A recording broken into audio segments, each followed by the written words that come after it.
하나님 말씀 창세기 17장입니다. 죄송합니다. 21장입니다. 21장 1절에서 7절 말씀입니다. 창세기 21장 1절에서 7절 말씀. 교독하신 후에 마지막 절 함께 읽겠습니다. 여호와께서 말씀하신 대로 사라를 돌보셨고 여호와께서 말씀하신 대로 사라에게 행하셨으므로 임신하고 하나님이 말씀하신 시기가 되어 노년의 아브라함에게 아들을 낳으니 아브라함이 그에게 태어난 아들 곧 사라가 자기에게 낳은 아들을 이름하여 이삭이라 하였고 그 아들 이삭이 난 지 8일 만에 그가 하나님이 명령하신 대로 할례를 행하였더라. 아브라함이 그의 아들 이삭이 그에게 태어날 때에 100세라. 사라가 이르되 하나님이 나를 웃게 하시니 듣는 자가 다 나와 함께 웃으리로다. 함께 읽습니다. 또 이르되 사라가 자식들을 젖먹이겠다고 누가 아브라함에게 말하였으리오마는 아브라함의 노경에 내가 아들을 낳았도다 하니라. 아멘. 이 시간 이 말씀 가지고 이삭을 낳다라는 제목으로 하나님 말씀 함께 나누겠습니다. 우리가 다 다루지는 않았지만 좀 점프를 했지만 창세기 17장에서 하나님께서 아브라함에게 할례를 명하신 다음에 약속을 주셨어요. 약속을. 어떤 약속을 주셨냐면 내가 사라에게 딱 이름을 이제 분명히 말씀하세요. 사레라는 이름을 사라로 바꾸시면서 내가 그 사라에게 아들을 줄 것이다. 아들을 줄 것이고 그를 여러 민족의 어머니가 되게 할 것이다 라는 약속을 하나님이 주셨습니다. 그러면서 17장 19절에 이렇게 말씀하세요. 우리 다 한번 같이 읽어볼까요? 시작. 내 아내 사라가 내게 아들을 낳으리니 너는 그 이름을 이삭이라 하라. 아멘. 하나님이 이 말씀을 약속으로 분명하게 이제 주셨습니다. 자, 이제 희미했던 하나님의 약속이 이제는 진짜 분명해졌습니다. 이제 분명해지니까 알게 되는 두 가지 사실이 있어요. 첫째, 누구에게서 아들이 납니까? 사라에게서 지금 나이가 나랑 비슷한 아브라함과 비슷하게 그렇게 노년에 이른 사라에게서 아들이 난다. 그게 첫 번째였고요. 둘째, 아들이 태어났을 때 이름은 뭘로 해야 된다? 이삭으로 지어야 된다. 하나님께서 분명하게 말씀해 주셨습니다. 희미하게 아들을 주신다 했을 때는 아브라함이 뭔가 다른 가능성들을 찾았어요. 사라에게서는 가능성이 안 보이니까 종을 양자로 삼으려고도 하고 또 그리고 사라 자신도 자기에게 가능성이 안 보이니까 어떻게 해요? 자기의 종을 줘가지고 아들을 낳게 하잖아요. 그러니까 하나님의 약속이 명확하게 보이지 않을 때는 어떻게 해서든지 가능성을 찾아서 그래 한번 해보자 희망을 걸었는데 지금 하나님의 약속이 너무너무 분명해지는데 그게 지금 자기와 비슷하게 노년에 이른 사라를 통해서 아들을 낳는다 이겁니다. 여러분, 이것이 어떻게 보면 하나님의 뜻이 명확해졌네. 아이고 감사하다 좋다라고 할 수 있는데요. 어떻게 보면 희망이 사라지는 순간인 거예요. 왜 아브라함이 처음부터 사라에게 가능성을 안 뒀겠습니까? 그러니까 안 되는 여러 가지 정황이 있기 때문이잖아요. 누가 봐도 사라랑은 아닐 거야 라는 그런 인식이 있었기 때문이잖아요. 그래서 희미히 하나님의 약속을 받았을 때는 가능성을 찾아다녔는데 오히려 명확한 하나님의 뜻을 알고 나니까 마음이 더 힘들어지는 겁니다. 하나님의 뜻은 차라리 모호했을 때, 안개 속에 있을 때가 그냥 더 희망이 되었다라고 할 수 있는 것이 지금 아브라함의 상황인 것 같습니다. 성경에 보면 종종 그런 때가 있죠. 저는 여리고성이 생각났어요. 이 본문을 보면서 여리고성. 하나님께서 이스라엘 백성들을 애굽에서 이끌어내시면서 가나안 땅을 주신다고 했을 때 그 이스라엘 백성들은 무려 400년이나 떠나 있었잖아요. 이제 가나안 땅이 어떻게 생겼는지도 몰라요. 거기 그 땅에서 난 사람들은. 그렇기 때문에 가나안 땅을 주신다고? 조상 때로부터 전에 듣기만 했던 그 땅을 주신다고? 와 감사하다 하고 출발했어요. 그런데 가보니까 어때요? 수많은 족속들이 살고 있는 땅이고 성이 세워져 있단 말이죠. 전쟁을 해야 된다는 말이죠. 모호했을 때 하나님의 약속이 모호하고 그냥 주신다 했을 때는 감사했던 일들이 도착해보니까 너무너무 마음에 큰 시험이 되는 그런 일들을 이스라엘 백성들 만나게 됩니다. 자, 그런데 하나님의 방법도 너무너무 당황스러워요. 하나님 이렇게 말씀하십니다. 여호와께서 여호수아에게 이르시되 보라 내가 여리고와 그 왕과 용사들을 내 손에 넘겨주었으니 너희 모든 군사는 그 성을 둘러 성 주위를 매일 한 번씩 돌되 엿새 동안을 그리하라. 하나님이 그 너무너무 두려워 보이는 성을 무너뜨리시는 방법으로 주신 약속이 이거였다고요. 차라리 하나님이 자 싸워라 내가 이기게 해줄게 라는 이런 어떻게 이기게 할지 모르겠지만 일단 싸워라 내가 이기게 해줄게 이런 모호한 말씀을 주셨다면 이스라엘은 그나마 희망이 좀 있었을 것 같아요. 그래 일단 가보자 되겠지 하고 주먹 불끈 쥐고 가면 뭔가 하나님의 기적이 일어나겠지 기대할 수 있었을 것 같아요. 그런데 지금 하나님이 명확하게 주시는 메시지는 무엇입니까? 아니 싸우지 말고 그냥 하나님 찬양하면서 성을 뱅글뱅글 돌아라.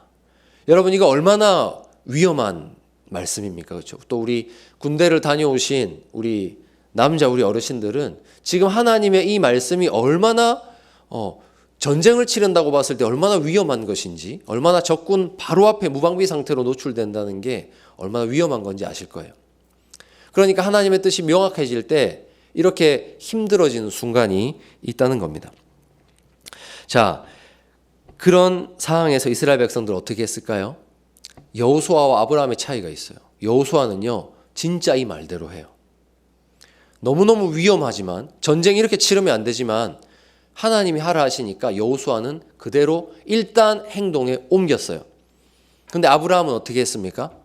아브라함은요, 자기가 보고 명확한 말씀을 받았지만 그래도 안 될 것 같은데 하고서는 행동에 옮기지 않았어요.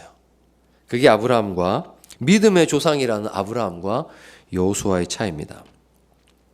아브라함이 창세기 17장에서 하나님이 네 안에 사라를 통해서 아들을 주실 거야 했을 때 어떻게 반응했는지 혹시 아시나요? 여러분 아브라함의 믿음이 차곡차곡 익어갔다는 말씀 혹시 기억하시죠? 벼가 익어가듯이 점점 하나님과 신뢰관계를 쌓아가면서 익어갔잖아요. 근데 또 믿음이 넘어져요. 참 이제 다 익었다 생각했는데 넘어지거든요. 어떻게 넘어지냐면 명확한 말씀을 주셨을 때 아브라함이 엎드려서 비웃어요. 아유 하나님 무슨 그런 말도 안 되는 말씀을 아유 참 하면서 비웃어버려요. 그게 아브라함의 반응이었습니다.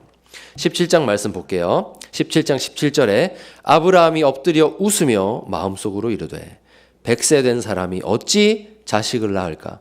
사라는 90세니 어찌 출산하리요? 하나님 말도 안 됩니다 하고 아유 하나님 그거 아니라고 웃어버렸습니다. 참 믿음의 조상의 비웃음 아유 참 너무너무 놀랍고 두렵습니다. 그렇죠? 아, 우리 믿음의 조상이 이렇게 하나님의 말씀을 듣고 비웃었구나. 아브라함은 하갈과의 사이에서는 그게 될 거라고 생각했지만 사라와의 사이에서는 불가능할 것이라고 생각하고 있습니다. 그래서 웃음이 나옵니다. 그래서 예전에 안 좋은 습관이 나와요.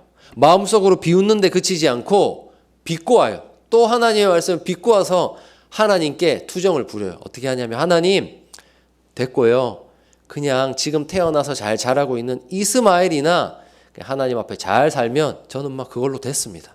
라고 하나님의 이 분명한 약속 앞에 비웃음과 투정으로 비꼬우는 반응으로 하나님께 나아갔어요. 여러분 그 비웃음과 불신의 결과 그것이 오늘 21장이에요. 너무너무 놀라워요. 분명히 하나님의 약속을 비웃기도 했고 불신했고 믿지 않았지만 하나님이 오늘 21장이라는 우리가 방금 읽은 결과를 주셨다는 것이 우리 삶에 얼마나 감사한 일인지 몰라요.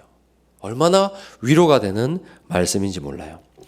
여러분 비웃었던 아브라함이 자식을 낳기 위해서 노력을 했을까요? 안 했어요. 불신했기 때문에 아무런 노력도 안 했어요. 하나님이 자녀를 주신다고 해서 마치 마리아의 뱃속에 예수님 잉태되듯이 그렇게 주시진 않겠죠. 하나님 말씀하셨으면 아브라함이 어떻게 해야 됩니까? 이제 사라와의 사이에서 아들을 낳기 위해서 행동해야 돼요. 노력해야 돼요. 부부의 관계를 가져야 되는 것이죠. 그런 행동을 해야 되는데 비웃었던 아브라함은 그걸 안 했거든요. 그러니까 창세기 18장에 여호와께서 다시 나타나십니다. 분명히 말씀을 했는데 아무런 반응 없이 그걸 비웃고 있는 아브라함의 모습을 보시고 하나님이 창세기 17장에 이어서 18장에 다시 한번 나타나십니다. 그러면서 한낮 가장 더운 시간에 손님의 모습으로, 사람의 모습으로 하나님이 아브라함에게 찾아가십니다. 자, 18장 1절은 이렇게 말씀합니다. 여호와께서 아브라함에게 나타나시니라. 약속을 받고도 행동하지 않는 아브라함, 믿음으로 반응하지 않는 아브라함을 위해서 하나님이 다시 한번 그의 앞에 나타나십니다. 여기서 중요한 것이 있어요. 지금 하나님이 나타나셨는데 어떤 모습이죠? 처음으로 사람의 모습으로 나타났단 말이죠. 사람의 모습으로.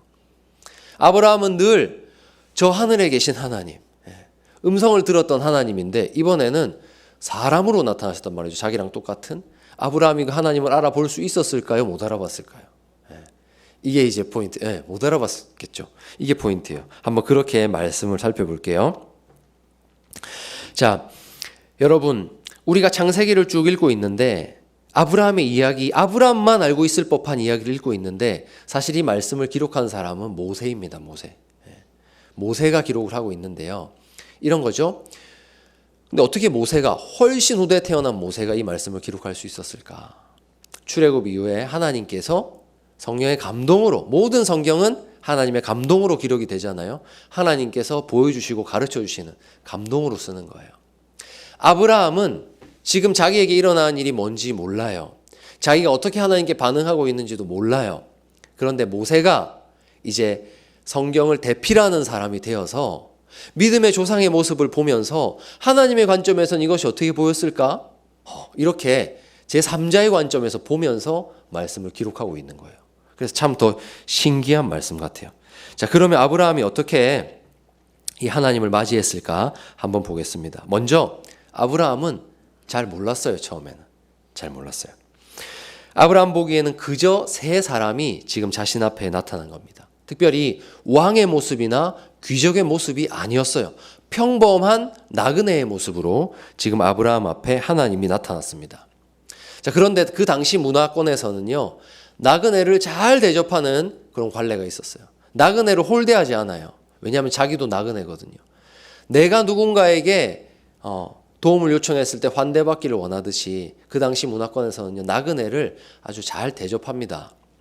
그런데 이 세 사람이 나타났을 때 그 정도 선에서 나그네를 대접하듯이 아이고 고생하셨죠. 저희 집에서 따뜻한 음식 먹고 쉬었다 가세요 라고 했으면 평범하게 우리가 그랬겠구나 하고 읽을 수 있었을 텐데 여기서 아브라함의 반응이 조금 이상해요.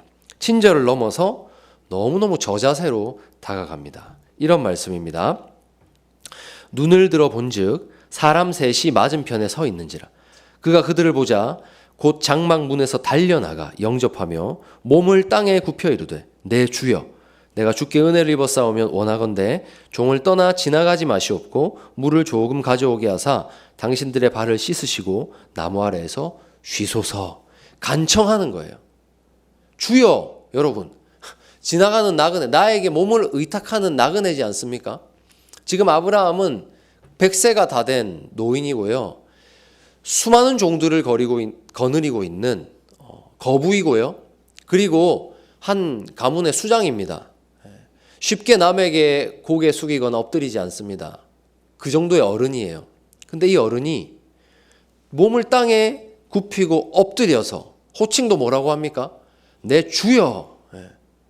결코 남에게 함부로 할 수 없는 왕에게나 썼던 칭호거든요. 내 주여 하면서 제발 저희 집에 쉬었다 가주세요라고 간청하고 있습니다. 그렇기 때문에 지금 아브라함도 뭔가 이 사람들이 특별한 사람이다라는 것을 인식했던 것 같아요. 자, 그러면 어떻게 그런 행동을 할 수 있었을까? 그 상황이 조금 특별했어요. 보시면 지금 아브라함이 땡볕에 장막 문 앞에서 그늘에서 그 볕을 피하면서 앉아 있었던 곳이 어디냐? 마므레 상수리 나무 숲을 근처입니다. 근데 여러분, 이곳이 어떤 곳인지 혹시 기억하세요? 마므레 상수리 나무 숲을 근처. 아브라함에게는 아주 특별한 장소예요. 뭐냐면 맞아요. 제사 지는 장소. 하나님의 약속을 받고 하나님의 살아계심을 느낄 때마다 제단을 쌓았던 장소. 거기에 지금 아브라함이 있거든요. 그러니까 아브라함에게 이곳은 아주 특별한 곳이에요. 거룩한 곳이에요. 그러니까 아무나 함부로 접근할 수 없는 그런 제단이 있는 곳이란 말이죠. 근데 아브라함이 땡볕을 피해서 비스듬히 누워 있는데 눈을 올려다 보니까 어느샌가 그 거룩한 장소에 세 사람이 딱 등장해 있단 말이죠. 아이고, 깜짝 놀란 거예요. 이게 보통 일이 아니구나 놀랄 수밖에 없었던 겁니다. 그래서 경외심을 가지고 그 사람들을 대했습니다. 계속 아브라함은 엎드려서 지금 말합니다. 그리고 엎드려서 이렇게 말해요. 당신들의 발을 씻으시고 나무 아래서 좀 쉬었다 가십시오. 계속 엎드려서 지금 아브라함이 말하고 있는 겁니다. 자, 이 세 사람이 오케이 알겠다 쉬어가겠다 하니까 그제서야 아브라함은 벌떡 일어나서 뛰어갑니다. 아브라함이 뭐하러 뛰어갔는 줄 아세요? 여러분? 그 수많은 종을 거느린 아브라함은요, 사실 명령만 하면 돼요. 어서 상을 차려라 말만 하면 돼요. 근데 아브라함이 뭘 했을까요?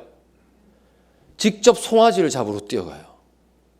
그 노인 아브라함이, 그 할아버지, 그 어른이 직접 손님에게 대접할 송아지를 잡겠다고 달려가고 있는 거예요. 그러면서 말해요. 여보 여보, 급하게 사라를 불러요. 비슷하게 노년에 이른 그 사라에게 또 뭐라고 합니까? 빨리 떡을 준비해라. 우리로 치면 어떨까요? 빨리 밥을 안 치소 이렇게 얘기하고 자기는 송아지 잡으러 뛰어나간 거예요. 지금 그러니까 이 가문에서 가장 고귀한 어른이 발을 벗고 나서서 지금 손님을 대접하는 겁니다. 그런데 여기서 사라가 만든 떡의 양도 심상치 않아요. 사무엘상에 보시면 다윗이 나발이란 사람에게요, 그들을 잘 보호해주고 지켜주었거든요. 그래서 추수할 때가 돼가지고 양털 깎을 때가 돼가지고 나발한테 우리들이 먹을 것 좀 주십시오라고 요청했다가 매몰차게 거절당한 사건이 있어요. 그래가지고 다윗이 안 되겠다, 이 나발을 처단해야겠다 해서 자기들의 소년 400명을 거느리고 나발을 치기 위해서 올라간 적이 있어요. 그 사실을 나발의 아내 아비가일이 알고 큰일 났다 싶어서 떡을 해가지고 오거든요. 그 사람들을 먹이려고. 그때 보시면 고운 가루 5스아로 떡을 만들었다고 해요. 5스아. 근데 지금 사라가 떡을 하는데 고운 가루 몇 스아를 만드냐면 3스아를 가지고 만든대요. 여러분 400명 넘는 인원을 먹이는데 5스아였거든요. 그러니까 지금 사라는 대충 이거예요, 이거. 여러분 이거 뭔지 아시죠? 제가 이 교회 근처에 있는 그 칼국수집, 손칼국수집 가면 요거 쌓아놓고 있더라고요. 근데 이게 고운 가루 3스아, 지금 3스아로 사라가 반죽을 해서 떡을 하는데요. 이게 대략적으로 한 24리터 정도예요. 포대로 하면 24kg가 되겠죠. 여러분 혹시 밀가루 24kg를 혹시 수제비 떠보신 적 있나요? 네. 엄청난 양이라고 제가 알고 있습니다. 24kg를 어떻게 수제비를 만들고 칼국수를 뽑아요. 그렇죠? 근데 지금 사라가 고작 손님이 3명이 왔는데 잔치를 벌인다고 생각을 하는가 봐요. 그래서 이 정도의 양을 밀가루를 가지고, 고운 가루를 가지고 밥을 하는 거예요. 그러니까 지금 아브라함과 사라에겐 이 손님이요, 보통 손님이 아닌 거예요. 그냥 온 집안이 지금 잔치를 벌여야 될 만큼 극진하게 대접을 하고 있는 겁니다. 그렇게 해서 이 많은 떡에 송아지를 잡고 버터와 우유를 가져다가 이제 상을 차려놓습니다. 자, 그런데 또 이상한 게 있어요. 이제 상을 차렸으면 같이 먹으면 되잖아요. 이제 주인과 손님이 함께 앉아서 종들이 시중을 들고 먹으면 됩니다. 그런데 이 음식을요, 손님들만 먹어요. 아브라함은 어떻게 하고 있을까요? 여러분 아주 비싼 식당에 가면 여러분 식사하실 때 거기서 섬기시는 분들이 어떻게 하고 있어요? 옆에 서 있잖아요. 서 있으면 맞습니까? 제가 안 가봐서 모르겠는데 막 이제 서서 막 이제 음식이 어떤지 여쭤보고 막 바로바로 필요한 거 갖다 드리기도 하고 하잖아요. 그거예요. 아브라함은 자기가 주인이면서도요, 손님들이 말씀하실 때는 엎드려 있다가 음식을 드실 때는 옆에 서 있어요. 수종을 들고 있는 거예요. 그렇게 손님을 대접하고 있습니다. 나그네가 아니라 왕이 행차한 것 같습니다. 자, 이 손님들이 평범한 분이 아니란 건요, 손님들의 말에서도 나타나요. 지금 처음 방문한 손님이잖아요. 아브라함 집에 사람이 몇 명이고 아내가 누군지도 몰라요. 원래 이 문화권에서는요, 아내를 잘 안 보여준답니다. 예, 아내는 꽁꽁 숨겨놔요. 예, 그래서 잘 안 보여주는데 여기서도 손님들이 왔을 때 만약에 귀한 손님이고 왕이다 그러면은 귀한 손님이 오면 아내가 나와서 인사를 하거든요. 근데 사라가 어떤 사정이 있었나 봐요. 그래서 사라가 나오지 않았어요. 손님은 사라의 이름도 모르고 얼굴도 몰라요. 그런데 손님들이 이렇게 말해요. 창세기 18장입니다. 9절에서 12절인데요. 내 아내 사라가 어디 있느냐? 여러분 놀랍지 않으세요? 누군가 여러분 집에 찾아온 거예요. 찾아왔는데 여러분이 말하지도 않은 막 자녀들의 이름을 막 부르면서 성만이는 어디 갔습니까? 이렇게 하면 여러분 아마 깜짝 놀라지 않겠어요? 이분 대단한 분인데 이렇게 하지 않겠어요? 지금 그걸 하는 거예요. 네 안에 사라는 어디 있느냐? 아브라함은 깜짝 놀랐어요. 그러면서 또 말씀을 하고 있어요.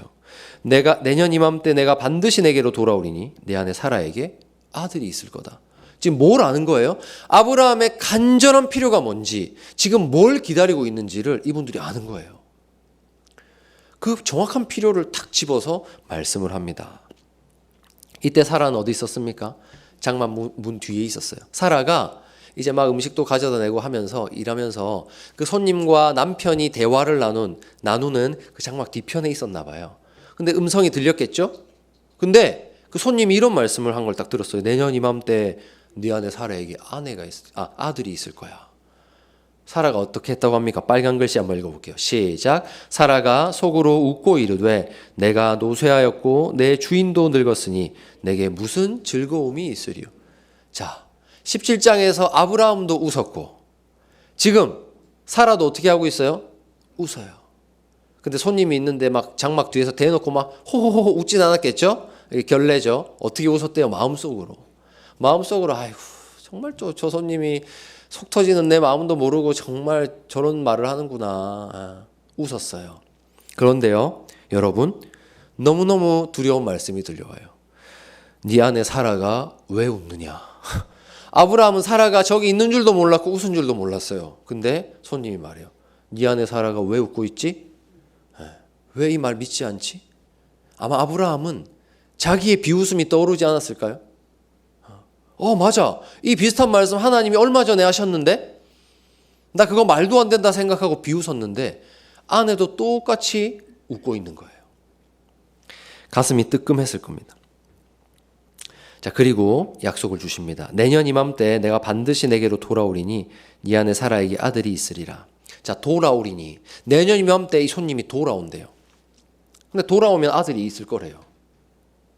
근데 성경을 읽어보시면 진짜 이 세 명의 손님이 다시 오진 않아요. 이 만남이 끝이거든요. 근데 이삭이 태어난단 말이죠. 성경에서 하나님이 돌아오신다. 돌보신다 하는 것은요. 돌아오신다 하는 것은요. 하나님이 돌보신다라는 뜻이에요. 돌보신다.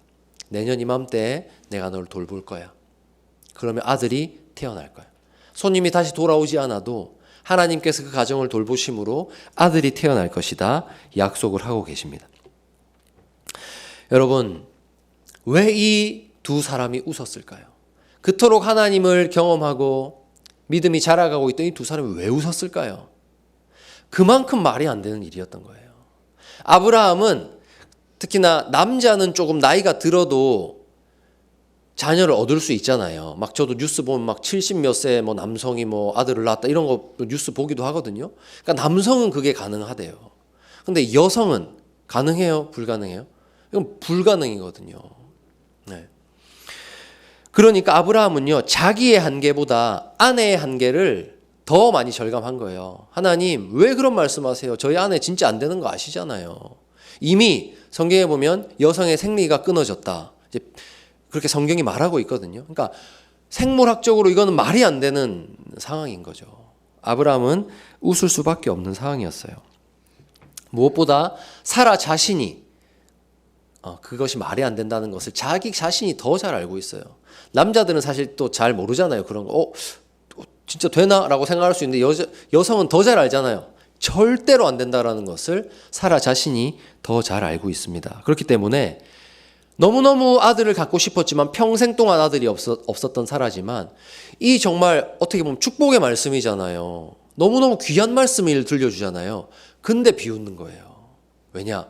자기 자신을 너무 잘 알고 있기 때문이에요. 도저히 안 된다는 거 알고 있습니다. 그래서 아브라함과 사라는요, 자신들의 나이가 많을 뿐 아니라 지금 아내 여성의 생리가 멈춘 지점에 있음을 아주 강조합니다. 하나님 불가능입니다. 손님 불가능입니다. 그렇기에 아브라함은 사라에게서 아들이 태어날 것이라는 이 말씀을 들어도 어떠한 행동도 하지 않았던 거예요. 그렇게 서로의 늙었음을 인식하고 인정하고 있습니다.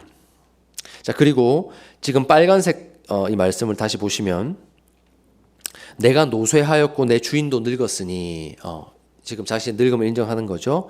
내게 무슨 즐거움이 있으리요 라고 말해요. 여기서 즐거움이 뭐냐? 이것은 성적인 어떤 기쁨을 말하는 거예요. 성적인 기쁨. 남편과 아내 사이에 누리는 그런 즐거움을 말하는 거거든요. 그러니까 남편도 늙었고 나도 늙었는데 지금 그 말씀 듣고 무슨 즐거움이 있겠어요. 저희가 그럼 이 나이 먹고 그 말씀 들었다고 다시 뭐 어떤 부부관계를 하고 뭐 희망을 가지겠어요? 지금 이 말을 하고 있는 거예요. 그러니까 어른의 입장에서 보면, 이 정도 연세 드신 분의 입장에서 보면 아들을 가질 수 있대 하면서 여보 하면서 뭔가 부부관계를 갖기가 너무 민망하고 그냥 어려운 거죠. 예. 여러분, 저는 이 말씀을 읽으면서 조금 공감이 되었어요. 이 어른들에게 이 말씀이 주어졌을 때 얼마나 서로 민망하고 어려웠을까. 지금 사라는 그런 어려움을 말하고 있습니다. 그렇기 때문에 아브라함은요, 어떤 시도도 하지 않아요. 행동을 자체를 하지 않아요. 그 아내에게도 얼마나 더 미안한 일입니까? 그렇죠? 서로 민망하잖아요. 그래서 아브라함이 아들을 낳기 위한 어떤 노력을 하지 않은 겁니다. 그래서 하나님이 다시 찾아오신 거고요. 자, 그때 이 손님이, 하나님이 말씀하십니다. 우리 다 함께 읽어보겠습니다. 시작. 여호와께 능하지 못한 일이 있겠느냐? 기한이 이를 때에 내가 내게로 돌아오리니 사라에게 아들이 있으리라. 여호와께 능하지 못한 일이 있겠느냐? 아브라함아, 너의 그 민망함을 이겨내라. 부끄러움을 이겨내라. 여성의 생리가 끊어졌다고 한계를 두지 마라. 여호와는 할 수 있다라는 말씀을 딱 주고 계세요. 듣고도 행동하지 않는 아브라함에게 하나님은 전능하신 하나님이 어떤 분인지를 다시 한번 가르쳐 주고 있습니다. 사랑하는 여러분, 우리도 기억해야 합니다. 아브라함과 사라의 불신도 결코 하나님의 약속을 폐기하지 못했어요. 사라가 자신이 임신할 수 있다고 생각하는지 안 하는지 그 여부에 상관없이 하나님이 우리에게 약속을 주셨으면 하나님 그 약속 이루어 주십니다. 사람의 마음으로 보면 괘씸해서 안 주겠죠. 내가 그렇게 수없이 약속했는데 아직도 안 믿고 비웃어?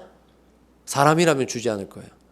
그러나 약속하신 분이 하나님이시기 때문에 그 정도의 한계 나는 넘어갈 수 있어.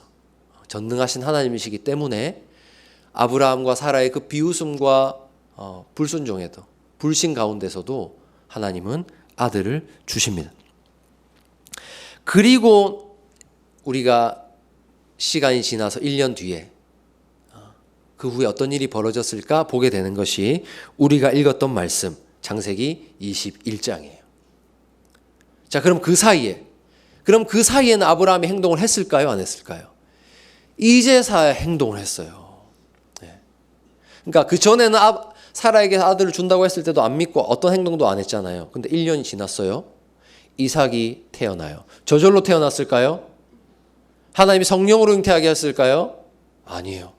정말로 그 두 부부가 전능하신 하나님에 대한 말씀을 듣고 부부관계를 맺고 아들을 낳기 위한 그런 행동들을 했다는 거예요.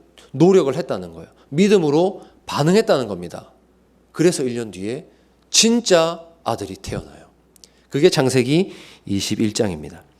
그래서요, 여러분, 이 말씀의 표제를 보시면, 성경책에 보시면 파란색으로 이 말씀의 제목이 나와 있거든요. 제목이요, 이삭이 태어났다 이렇게 하지 않아요. 제목이 뭐라 되어 있냐면 사라가 이삭을 낳았다 이렇게 돼요. 그냥 이삭이라는 결과에 초점을 맞추는 게 아니고요, 정말로 믿었더니 사라가 이삭을 낳았다. 믿은 대로 됐다. 하나님 말씀하신 대로 됐다라는 것에 딱 초점이 맞춰져 있어요. 그래서 여러분 21장을 보시면요, 아브라함이 하갈과 사이에서 아들을 낳을 때도 하갈과 동침했다 이런 기록이 있거든요. 그런데 지금 사라와의 사이에는 동침했다는 말도 없어요. 막 기쁨도 표시되지 않아요. 감사도 나오지 않아요. 모든 인간적인 감정이 다 여기서는 성경에선 빠져 있고요. 사라가 아들을 낳았다.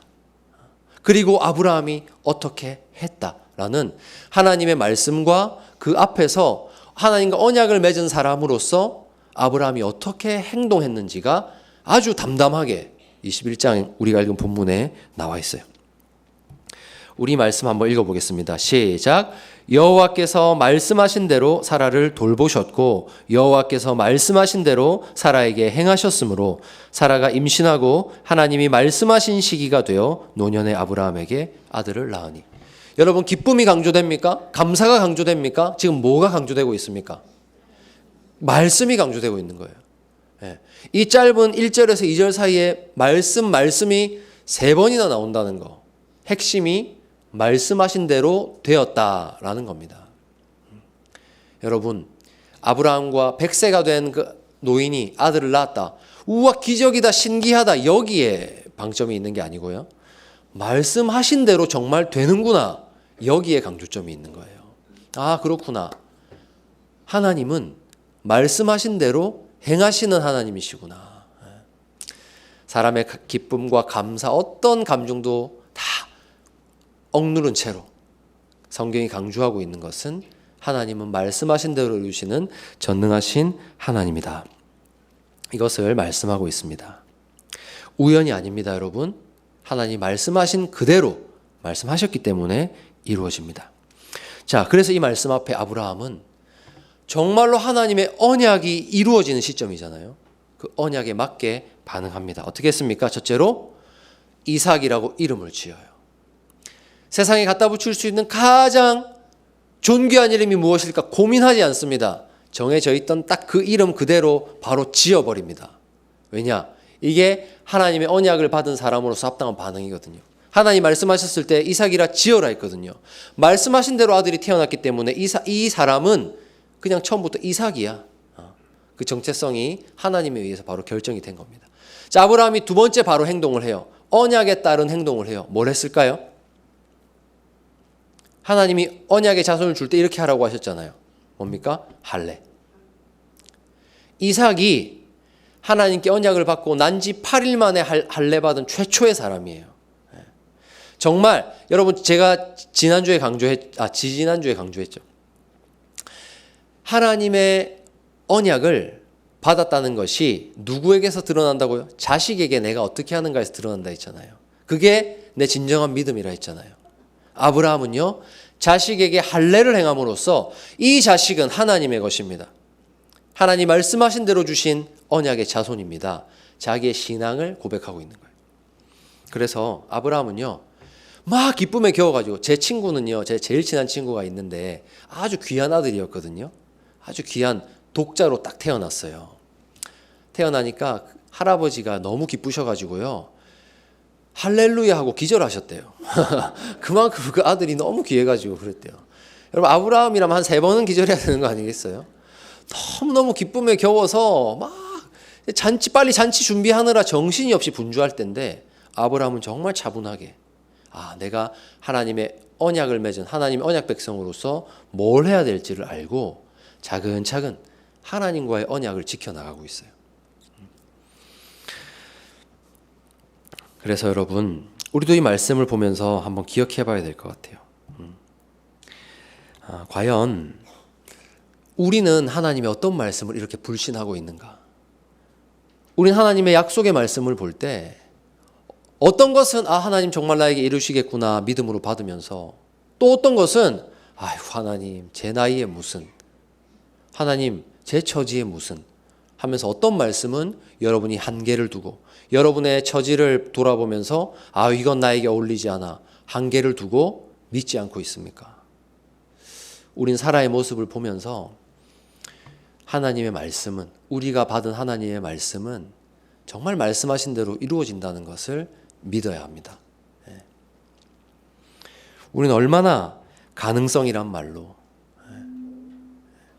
과학적인 데이터로, 사례라는 말로 하나님의 능력을 제안하고 그분을 믿지 않고 있습니까? 얼마나 많은 하나님의 말씀을 저버리고 있습니까?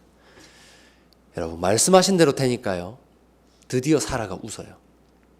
정말로 웃기 시작해요. 생리가 끊어진 90세 여인인 자신에게 아들이 있으리란 말을 듣고는 비웃었던 사라가, 웃긴 웃은 거죠. 근데 비웃었잖아요. 비웃었던 사라가 이제 진짜 웃고 있습니다. 우리 말씀 함께 있습니다. 시작. 사라가 이르되 하나님이 나를 웃게 하시니 듣는 자가 다 나와 함께 웃으리로다. 이때 사라가 비웃은 걸까요? 이때 웃음은요, 너무너무 감사한 진정한 웃음이에요. 자기의 평생의 한이 씻겨나가는 웃음이에요. 이 말씀을 표준 세번역 성경이 참 멋지게 번역을 해놓았습니다.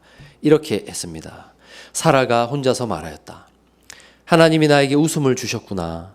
나와 같은 늙은이가 아들을 낳았다고 하면 듣는 사람마다 나처럼 웃지 않을 수 없겠지. 이 놀라운 일이 진짜 일어났다는 것을 알면, 이 일을 듣는 사람이 정말 놀라워서 웃지 않을 수가 없을 거야. 그 일이 나에게 진짜 일어났어. 여러분, 여기에는요, 90세에 아들을 낳았다는 부끄러움, 민망함도 없어요. 제 기억에요, 어릴 때, 교회 다닐 때, 나이가 40대 중반에 늦둥이를 보시고 이러면요, 기쁨보다는 좀 부끄러워하셨던 건 기억이 나요. 어머니들이. 집사님이 부끄러워하시고 그랬던 기억이 나는데요. 90세에 아들 낳고 지금 사라에게 부끄러움이 있습니까? 전혀 개의치 않아요. 누가 90세 여인이 아들을 낳았네, 그런 거 전혀 개의치 않아요. 기쁨이 충만한 거예요. 그렇게 하나님께서 그의 삶을 회복시킵니다. 자, 그리고 7절에 보시면, 21장 7절에 보시면 이렇게 강조하고 있습니다. 그는 말을 계속하였다. 사라가 자식들에게 젖을 물리게 될 것이라고 누가 아브라함에게 말할 엄두를 내었으랴. 그러나 내가 지금 늙은 아브라함에게 아들을 낳아주지 않았는가. 여러분, 만약에 이전에 아들을 낳기 전에, 약속이 이루어지기 전에 누군가가 아브라함을 위로한답시고 아이고 그런 말씀 들었다며, 아이고 아들 낳겠지라고 했다면요, 이거 아브라함에게 맞아도 할 말이 없는 거예요. 그렇죠? 이거 놀리는 거 아니겠습니까, 이거? 정말 약속이 이루어지기 전에는요, 이 말씀이 나를 놀리는 말씀처럼 들리기도 하는 거예요. 모욕적인 거예요. 그런데 이루어지고 보니까요, 정말 이전에 했다면 믿을 수 없었던 말이고 그냥 놀림당하고 부끄러웠을 말씀이 정말 진짜 이루어지는구나. 사라는 감격하고 있습니다. 여러분, 저는 이 말씀을 읽으면서 부활신앙으로 살아가고 있는 우리 성도들의 모습, 특별히 우리 샬롬샘 여러분들이 생각이 났습니다. 우리가 평소에는 부활신앙에 대해서 말씀 전하고 나누기가 좋아요. 그런데 이 부활신앙에 대해서 정말 말하기 어려운 순간이 있거든요. 그때가 언제냐면 장례식장에서예요.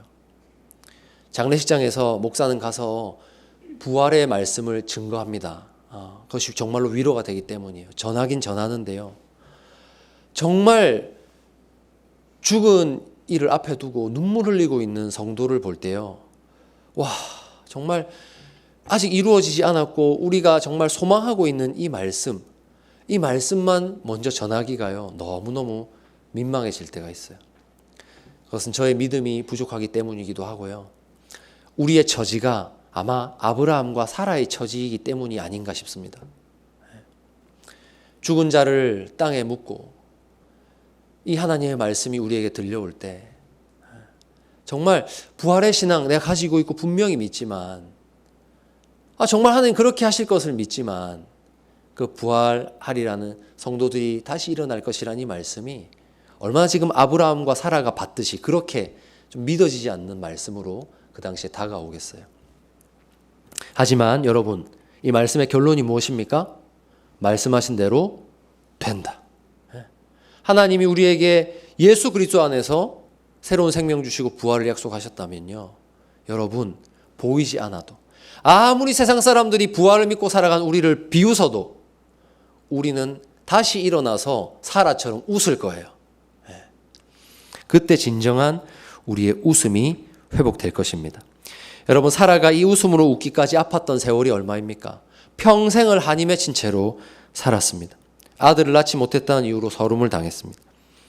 그런데 비로소 아들을 안았을 때 이 상처가 씻은 듯 사라집니다. 이제 말씀을 맺겠습니다. 사랑하는 우리 샬롬샘 성도 여러분, 여러분의 삶에 평생에 담아오신 상처가 있다면, 그리고 먼저 떠나보낸 사랑하는 이로 말미암아 여러분 삶에 새겨진 상처가 있다면, 하나님에 대한 서운함이 있다면, 말씀에 대한 불신이 있다면, 오늘 아브라함과 사라에게 행하시는 이 전능하신 하나님의 말씀으로 말미암아 위로를 얻으시는 여러분 되시기를 바랍니다. 여러분, 죽은 자가 다시 살아난다는 약속, 이거 믿으며 살아간다는 거 세상 사람들이 알면 비웃습니다. 정말 비웃을 거예요. 하지만 우리는 늘 이렇게 고백합니다. 한번 함께 고백할까요? 나는 성령을 믿으며 거룩한 공교회와 성도의 교제와 죄를 용서받는 것과 몸의 부활과 영생을 믿습니다. 아멘. 매일매일 우리는 고백하며 살아갑니다.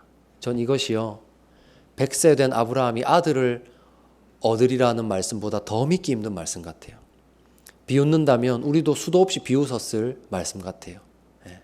그러나 여러분, 이 말씀이 어떻게 된다고요? 말씀대로 저와 여러분에게 이루어질 것입니다. 사랑하는 이를 먼저 떠나보내며 우리 마음 가운데 새겨진 섭섭함. 정말 하나님 왜 벌써 이렇게 데려가십니까?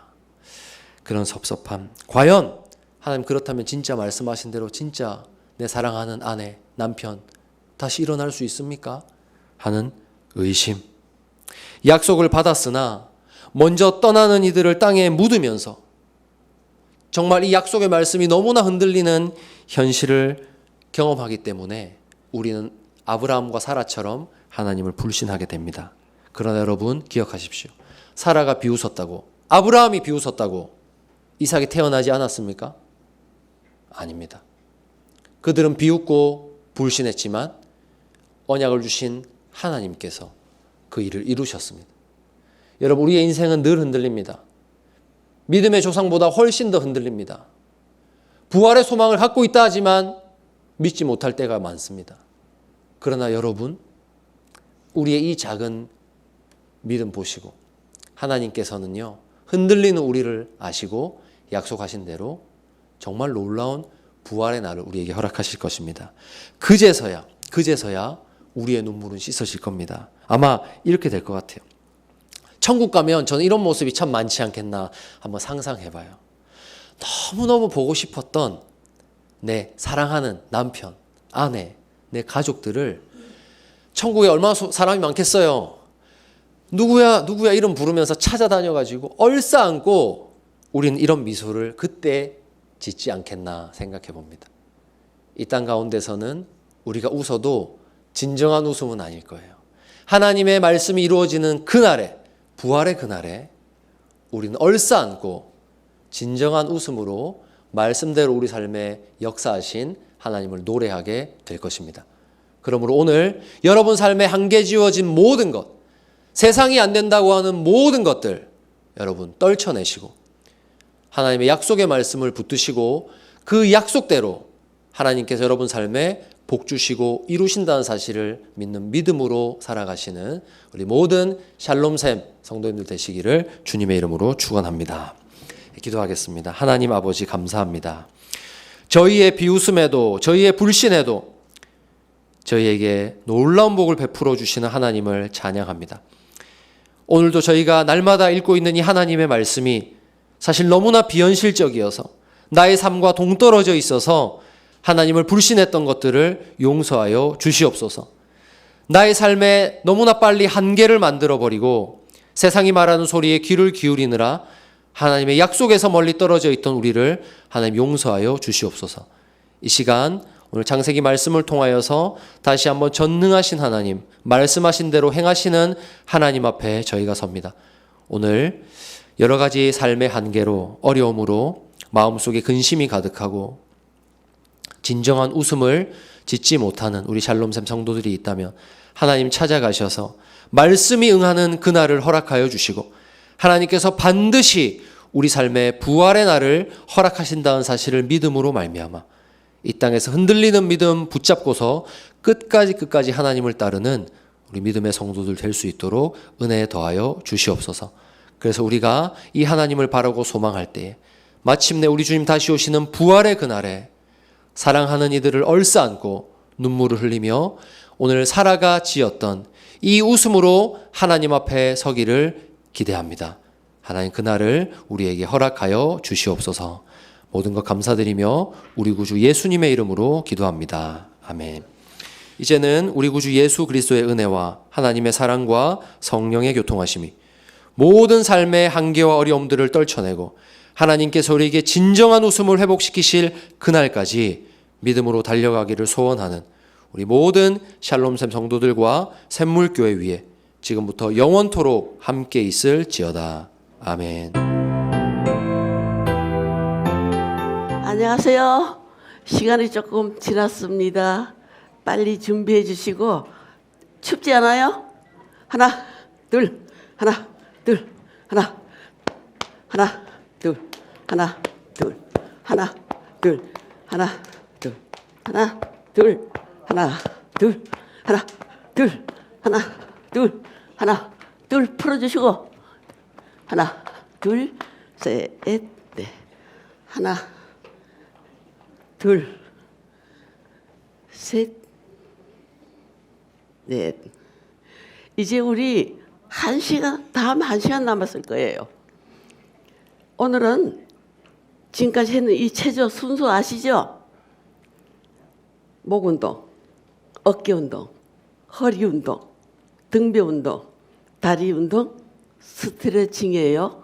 이 운동의 장점이 무엇인가 하면은 남녀노소가 다 할 수 있는 운동, 좁은 장소에도 할 수 있는 운동,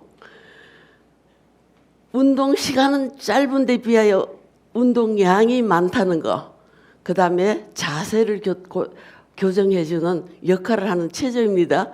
어깨를 탁 펴시고 하겠습니다. 체조.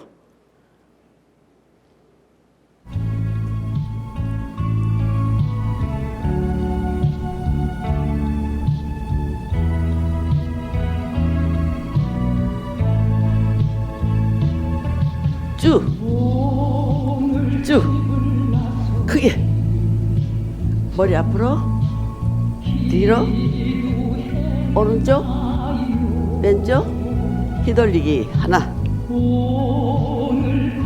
천천히 반대로, 다시 한 번 더, 쭉, 어깨 쭉 펴고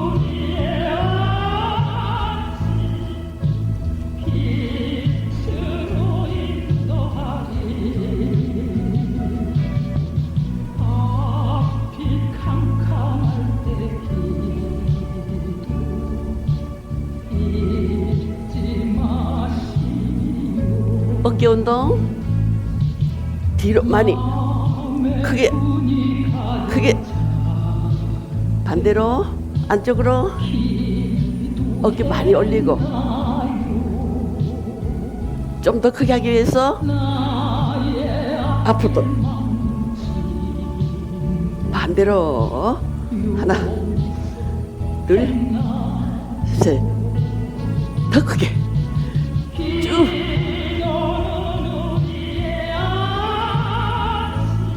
앞으로 더 크게 쭉 반대로 배는 집어넣고요. 허리 운동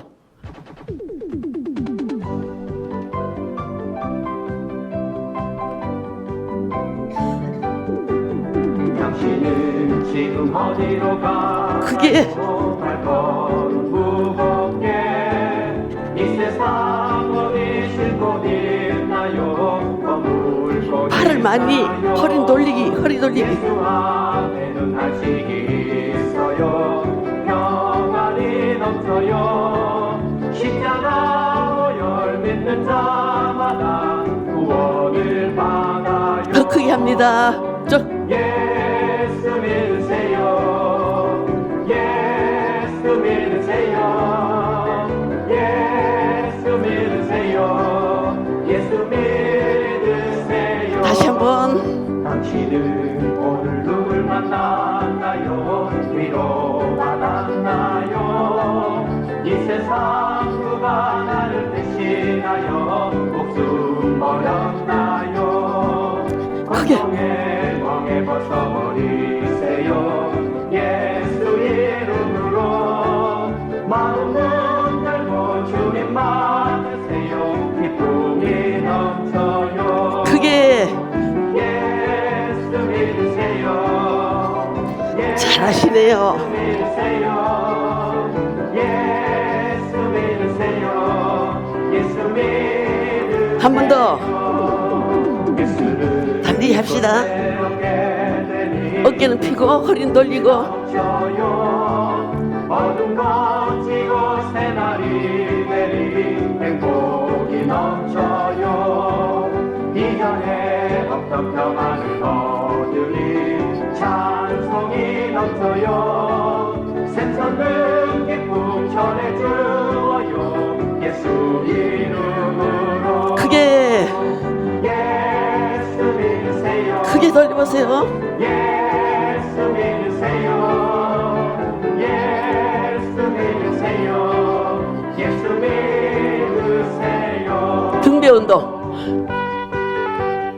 넣고 빼고. 배.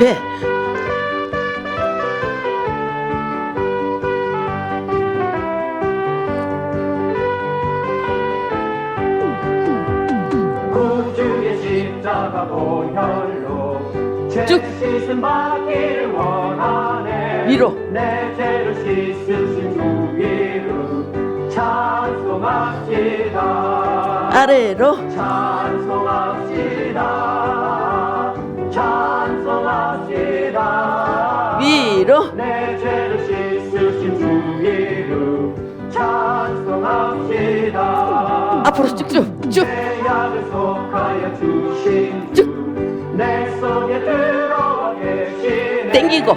십자가 앞에서 주 이름 찬송합시다. 쭉. 찬송합시다. 찬송합시다. 내 죄를 씻으신 주 이름 찬송합시다. 간주. 이 어깨도 넓어져요. 쭉.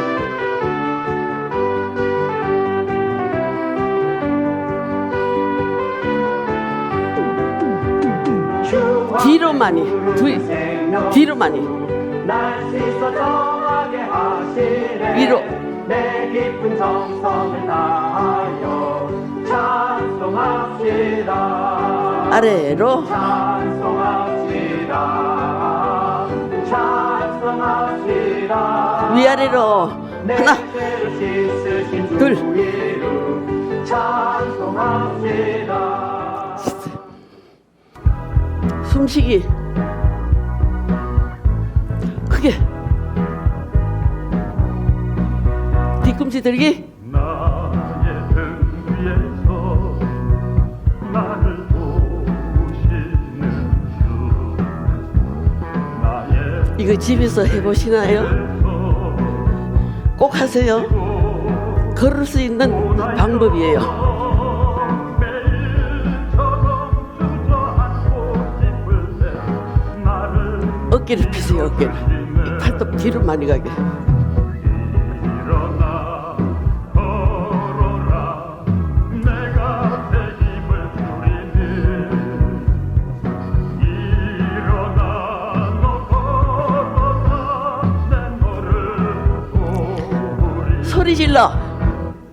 하나, 둘, 셋, 넷, 다섯, 여섯, 일곱, 여덟, 아홉, 열, 열하나, 열둘, 열셋, 열넷, 열다섯, 열여섯, 열일곱, 열여덟, 열아홉, 스물, 스물하나, 22, 23, 24, 25, 26,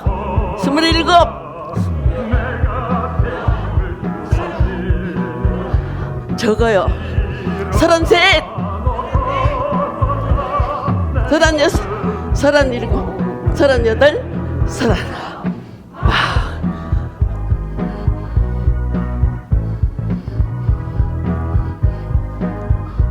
팔 뒤로 많이 보냈어요. 그래 어깨 운동이 돼서 어깨가 안 아파.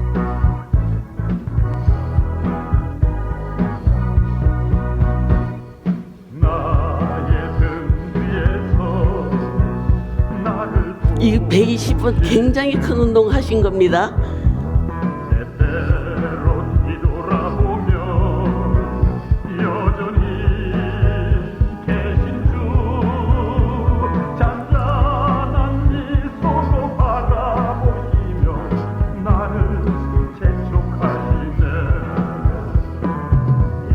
일어나 걸어라 내가 내 힘을 주리니. 일어나 끝까지 되시죠? 내 너를 보리. 다리를 크게 많이 이게 풀어지게.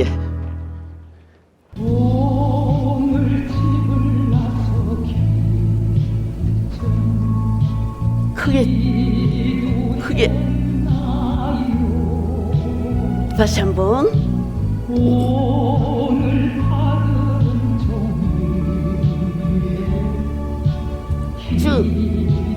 쭉 앞으로 쭉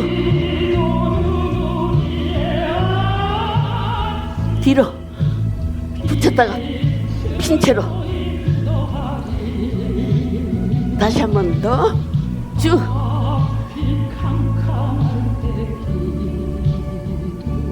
뒤로 쭉 붙이고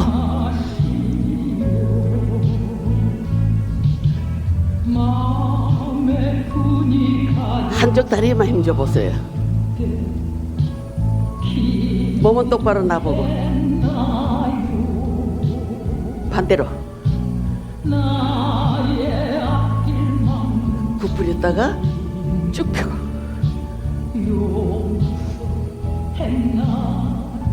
다리를 조금 더 벌려서 가슴이 여기 되도록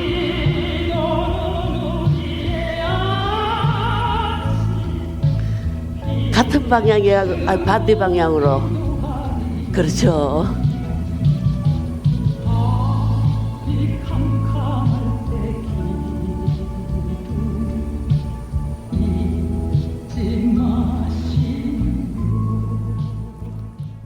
잘하셨습니다.